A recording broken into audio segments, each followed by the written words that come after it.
Sheridan, JD, and Jerry from Garden Guys and Gal, and we're here today freezing outside.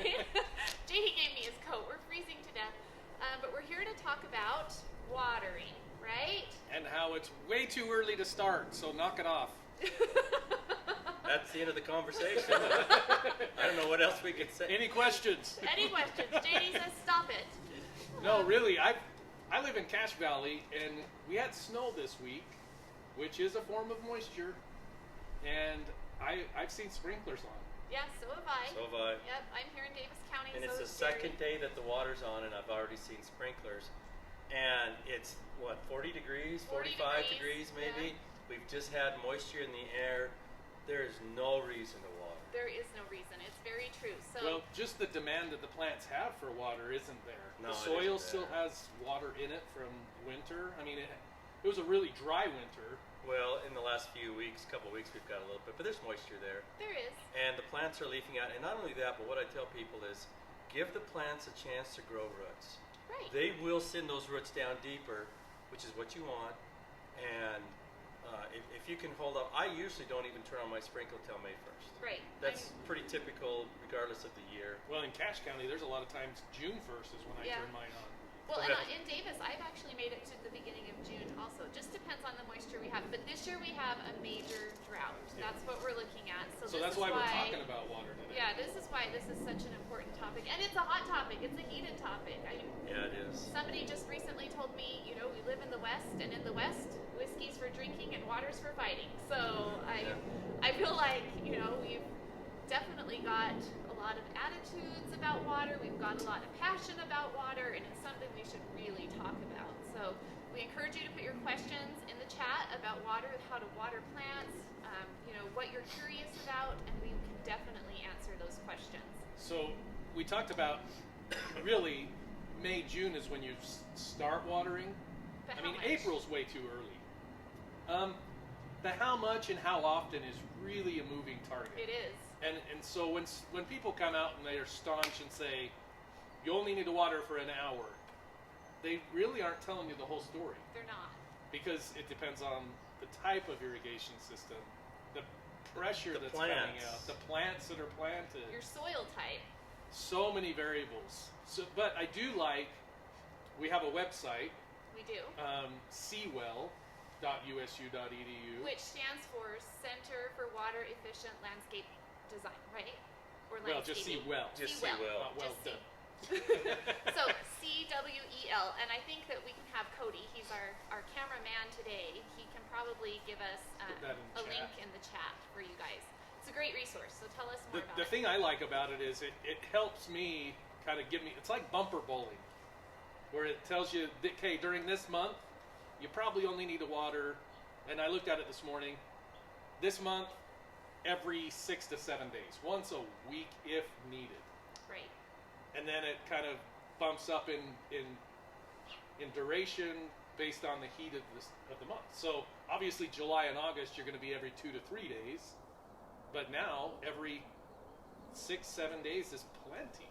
Right now, I wouldn't even, as we said, I don't think as cool as it is and as little bit of moisture that we have, I really think if we're saving water right now, that'll extend the season hopefully for us in the fall, which is what we're looking at right now. Is if we start using water too early in the spring, then we lose it in the fall when we really do need it, because we want to water some of those plants in, especially the evergreens in the fall, real heavy. Right. In case we have another dry winter. Right. Well, and USU just came out with a sister website to Seawell that I think is a really good resource for everyone to go to. And we have fact sheets there. We have a link to Seawell. We have a water map that comes from the Utah Division of Water Resources that tells you, based on your county, how many times a week you probably should be irrigating. So what's that website? That one is extension.usu.edu/drought. Is that correct? Yeah, I think so. /drought. And we'll have Cody put that one on the chat as well. But that is a great resource for you to go to that will direct you to a number of places where you can get really good information. So we have a whole task force basically at USU this year that's going to be working on how to get us through this very dry summer. And it's kind of like what I tell people. If we learn a couple of things, if we learn to be tolerant of our plants and a little bit of browning in our lawn and stuff, plants don't die. Especially grass. I think this is one of the big things we need to do is back off a little bit and realize that it's okay that the grass goes a little bit dormant in the summer. It doesn't have to look like a golf course. It JD? doesn't. No, in fact, it shouldn't. If it does, you're overwatering. I'll guarantee you right now. If your lawn is perfectly green all summer, you're overwatering. That's the only way that's going to happen. Well, and I guarantee if the drought is as bad as what they're telling us, which it does look like it will be, that even the golf courses will be browned out in areas. Yeah, And that, so I mean, if you're still going to be in the same boat as the golf courses. You're still going to have brown, just like how they're And it's going okay. JD, I grew up in the Northwest. I didn't even know what a sprinkler system was till I came to Utah. And JD and I were back there a couple years ago to Portland, and it was August, wasn't it, JD? And a lot of the lawns were brown. And they were fine with it because they realized that as soon as it rained or as soon as they turned on their sprinklers or whatever it was, they would green right back up. Definitely. And they were fine with it. And I don't know why sometimes in the desert we think our grass has to be perfect. It doesn't. It doesn't. And a lot of times I tell people it's like every other decision. When I do landscape and design and things, I say, okay, why? Why do you have the grass? Why do you have these plants? And if you can't tell me why you have them, then maybe, if you just say because I mow it, well, that's probably not the great reason. Right. Well, and one thing, we talk about grass a lot because that's probably where we irrigate the most. It is. And when we look at Kentucky bluegrass, it naturally browns out in the summer. It's a natural thing for it to go dormant. So I know that there's a lot of people that get concerned because they start to see brown patches in their lawn in the summer. And we just need to understand and educate ourselves that it is a natural process. It's okay. And when the temperature's cool, it's going to come right back. It just right back up. When we get water, it's going to come right back in the fall time, and it will be just fine. You bring up bluegrass, which is probably 99% of what people have in their lawns. And I actually just built a house a few years ago, and I was able to start from scratch. And learning what I've learned and knowing what I know as a horticulturist with extension, I actually planted a different grass that wasn't bluegrass because of its drought tolerance. Right. What was it, JD? It's the turf-type tall fescue, they call it. That's what you planted out here, too, in the Arboretum. Yeah, Yes. and it does great. And I can go, it's not the nice, cushy, soft. I think. It's great. Yeah. It's a lot better than a warm season grass. It is much better than a warm season grass. And honestly, when you're walking through our arboretum, it doesn't feel that much different to me than bluegrass at all. And it doesn't look any different. Yeah, it really doesn't. The blades have just a little bit more thickness to them, and that's all I really notice. Yeah, so that Seawell site will tell you some alternative crops or alternative turf types, but also some water-wise plants to choose from. Right. Because we are the second driest state, and per capita we probably use the most water in the nation. And if the statistics are right, 60 to 70% of our culinary water ends up in the landscape. It's true. Yeah. So there's a lot of learning and a lot of tweaking that we can do to still have beautiful landscapes. That's what the Botanical Center does. It showcases how to have a beautiful landscape on less water. And you're speaking of turf types. We have sheep fescue, which we can water once every 10 days. And it browns a little bit. I know that in part of your landscape you have what they call the cabin mix that comes out of Utah seed. They manufacture that. And I and it's got some crested wheatgrass in it and some sheep fescue and maybe another wheatgrass. Yep. And it doesn't, I mean, and that's what we use out here for most of our landscape is that mix. It will brown up a little bit, but we can go 2 weeks between watering with no problem at all. We can mow it higher, a lot less maintenance on it. It's slower growing. So I think that there are other options out there. If all you want to do is mow, then there's other options that'll look green. If no, and just be fine. Just be a good lawn. And I should mention that you and I did some videos last year. We did sheep fescue, and we also, I believe, We did turf. The tall, We did a the tall turf. And we were going to do the cabin mix, and then it got shut down because of COVID. COVID, right? So I mean, you can go back and We were find too those close. videos. Yeah, we were too close. And with that, I'm going to Get move away. on. So if you have questions about drought, if you have questions about how to water, throw those in the chat. We're happy to talk about it. Should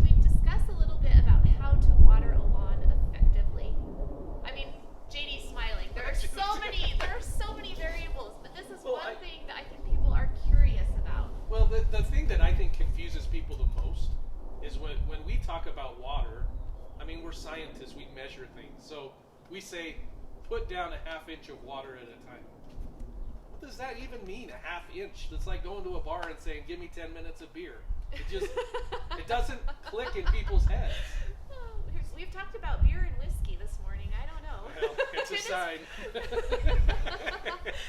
So, how do you measure what you're putting down? So there's a really simple thing you can do, and it's on that Seawell site. There is a link right to how to figure out how much water you need to put down, how to figure out what an inch of water is. So what you're going to do is you're going to turn on your sprinkler system, and before you do that, actually, you'll put out straight. I was going to say, put the cans down first. Put the cans down first. You This would explain a little bit. Or get your swimming suit on. Well, Not it might today. be hot. Not Not today. today. It's a little cold. But you'll get like straight-sided cans, like soup cans or whatever you've got. Tupperware, tuna anything. cans, anything. Straight-sided though, so that Yeah. it looks, so that it's easy to measure. Yeah, easy to measure. So you're going to put those down just kind of sporadically all over your lawn, and then you're going to turn on your sprinkler system. You're going to let it run for a while. If you let it run for 10 minutes. Yeah, I was if going to say, you let it want. run for a specific amount Yeah, of time. 10 let it minutes. run for 10 minutes, and that gives you a really good way to measure how much water gets put down in 10 minutes. You can take out a ruler, stick it down in that can, and it will tell you how many inches you put down or how many parts of an inch you put down in 10 minutes. And what's crazy to me is seeing how different systems do. So different. So those pop-ups, the ones that spray, they actually put down the most in the Put down shortest a lot of amount of water. time. Right. And so Sure do. in my yard, I measured, I did this, I turned it on 10 minutes, had the cans out, and after 10 minutes I had a third of an inch. So I knew that I only had to have my sprinklers on 15 minutes to get my half inch. Yeah, to get down that half inch. And most people, my neighbors had their systems on for an hour. Yeah. So just tweaking, just measuring that little bit, you can cut your water use in half. Right, and it's important to say that you don't need to water every day either. So we don't want to be watering every day. We want to get our root systems on our turf down deep into the ground because that gives us a much better lawn that can withstand heat, that can find water a little bit deeper. And That's why full we don't want the resources. water on right now. Yeah, we don't want the water on now because that's just Let those roots grow. that's going to keep Let 'em those work for roots. it. Yeah, on yeah. top. Well, I mean, yeah. So in the heat of the summer at my house, I only water 3 times a week, and that's when it's 100 plus. Oh so yeah, that even feels like a lot. it does. It feels like a lot, and I'm like, ooh, that third time, that's a lot. But sometimes, sometimes I need that third time. So I kind of am always adjusting my sprinkler system in the early spring, and maybe when we hit June, when we're in May, it's 1 time a week for me, maybe if we haven't had an irrigation event. As we get into July and August, I start to build to 2, and then eventually, when it's really hot, I'll hit 3 times a week, and then I start to take it back down. So it's not a set it and walk away for No. the whole season kind of thing. And I think that's the biggest problem with overwatering in our society is the technology's made it too easy. Right, And the water's always there, so people use it. right. I moved back to Cache Valley a few years ago, and I'm in the country. I had to drill a well, and I did this great landscape. And this last summer, we started sucking air in our well. And there's not a worse feeling in the world than not having water. And so that actually forced me to reduce my landscape footprint, to water a lot more efficiently. I did a lot of drip irrigation everywhere for my shrub beds, and I still get nervous. So I think when you're in a subdivision, when you're in the urban setting and you just have water to your house all the time, you don't think about it because it's just easy and Right. there. It's available all the time. But man, it's such an easy tweak. In fact, a few years ago we did a brochure that we can post as well that showed if you could just cut 1 day a week out of your water schedule, you saved 25% more water. Right.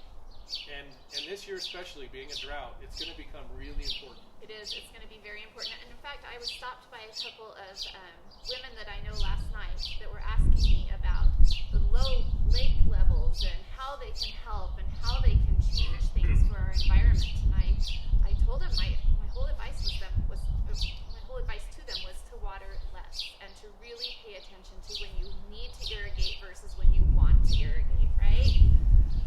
So do we have any questions, Cody? Yeah, there's. My boys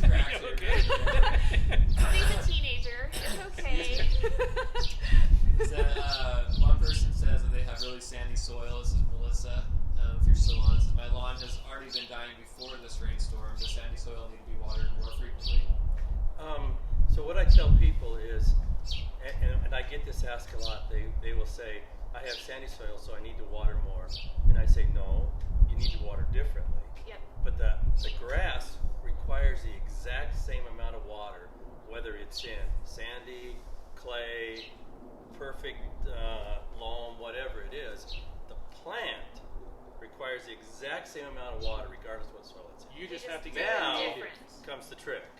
And if you have a real sandy soil, then you're going to find, and this is the other part of this, after you do your, okay, in 10 minutes I have a third of an inch, what I like to tell people is then take a screwdriver out, because in a sandy soil, that water will go percolate pretty quick, and you might find that it's down 4 or 5 inches in 10 minutes, which is about what we want. We want it 6 inches if we can.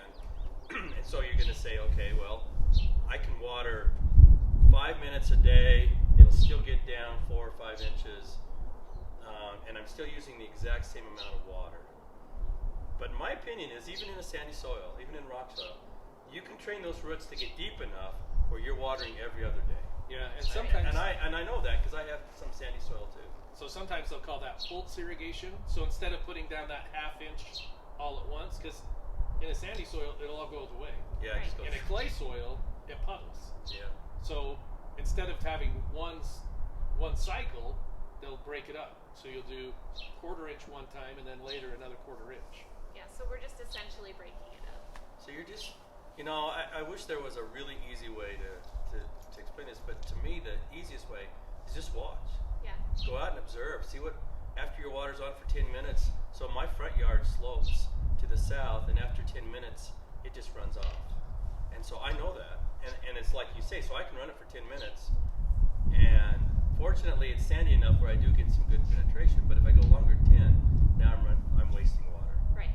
And so I can run it for 10, and if I needed to, kind of like what you said in the middle of summer, I can run through all the other systems and then go back again for 5 more minutes or 10 more minutes, and then that will even get further down in. Right. And then I don't have to water for 2 or 3 days. Which is really beneficial, and you're not wasting water. So one of the things that the local water districts, if they're participating with extension, they have what's called the water check program. Right. And you can find who's a participating partner on the website, the Seawell website. But you can actually sign up and have interns, summer interns, come out and they'll do the water check for you.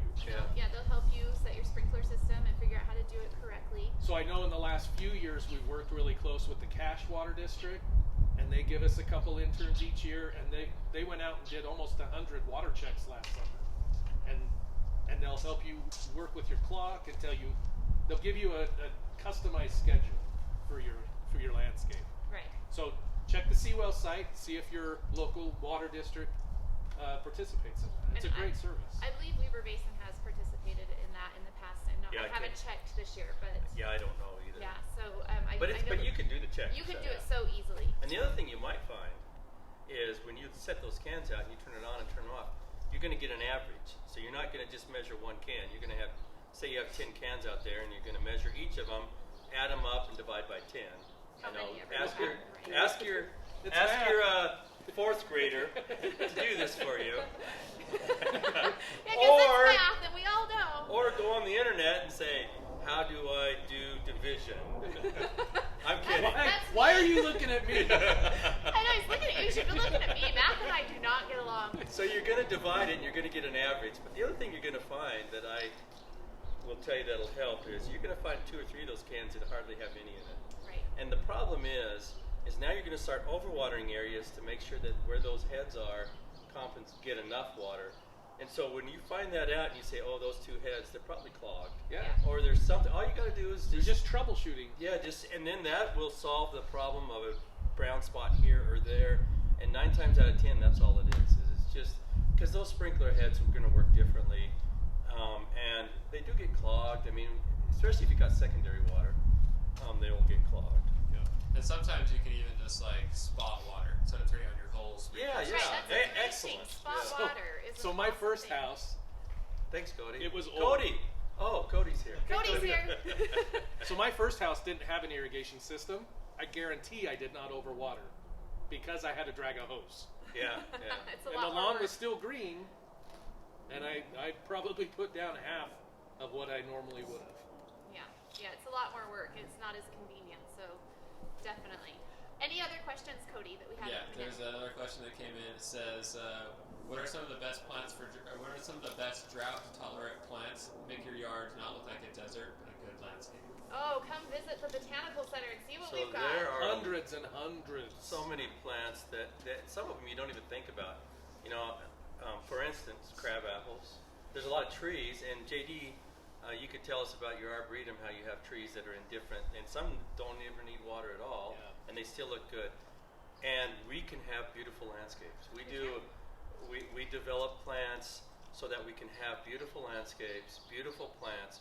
Now, they may not be what you're going to grow in England or on the east or west coast. They're different, and that's okay, but they're still beautiful. They flower, they're not cacti, they're not rocks. Yeah.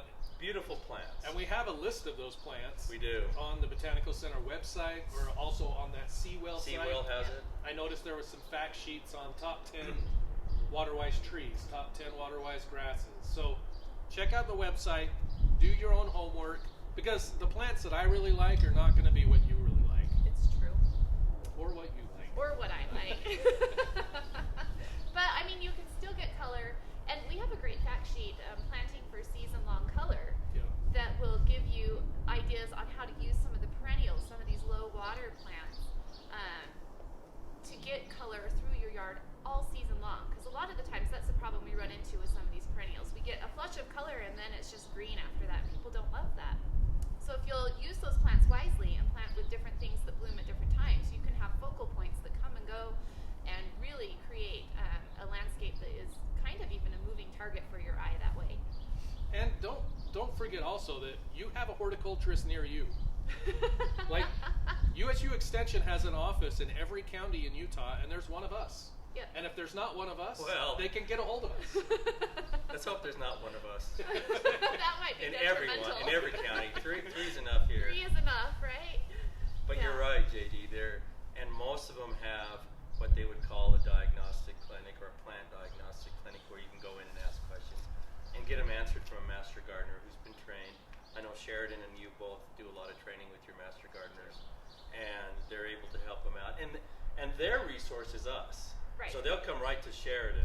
They won't come to me. They'll come right to Sheridan. That's because they're trained. And Yes, then, 'cause they're well, very- and then I go to Jerry. After Let's figure out about this 3 times of me saying, slam the door. Yeah. He's not like that. Other resources, though, visit local gardens, places like Jordan Valley, Redview, Weaver Basin's demonstration gardens. There are a lot of water companies out there that have demonstration gardens for this purpose so that they can show you ideas in the landscape. But you can get some great ideas from visiting all of these gardens and get out. And, you know, it doesn't have to be a USU garden. We would prefer it be, but it doesn't have to be. No, they're all good. There are great I don't gardens even, out there. won't even tell you it had. Yeah, just go find. Just go find these gardens and look and see what they have. I know Red Butte just put in a 5-acre water-wise Yeah. garden. And their gardens are beautiful. They have great people on staff that can answer questions. So, I mean, we're a good resource, but if you can't get to us, there are other resources out there as well that you can definitely utilize. And that's the most important thing is just become educated. Yeah. Do some Get your homework. plans. And that's our role is education. I'm really glad that we don't have to be the enforcers of water.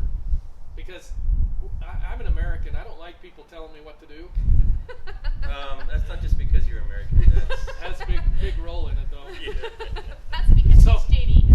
Yeah. Easy. We're not going to divulge too much.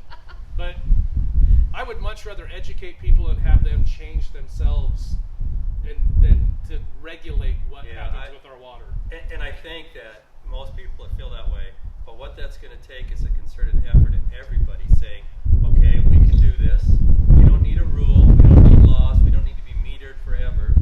If we simply, everybody was used water properly, I guarantee you, that's all it would take. Yep. Everybody not to waste water, and then we wouldn't have these problems. Including all the growth that Utah's experiencing. Yeah, right we now. would still have the water we Just need. do it correctly. We're Just- good. Just use it like it should be used. Be wise with it. And I'm convinced if we all did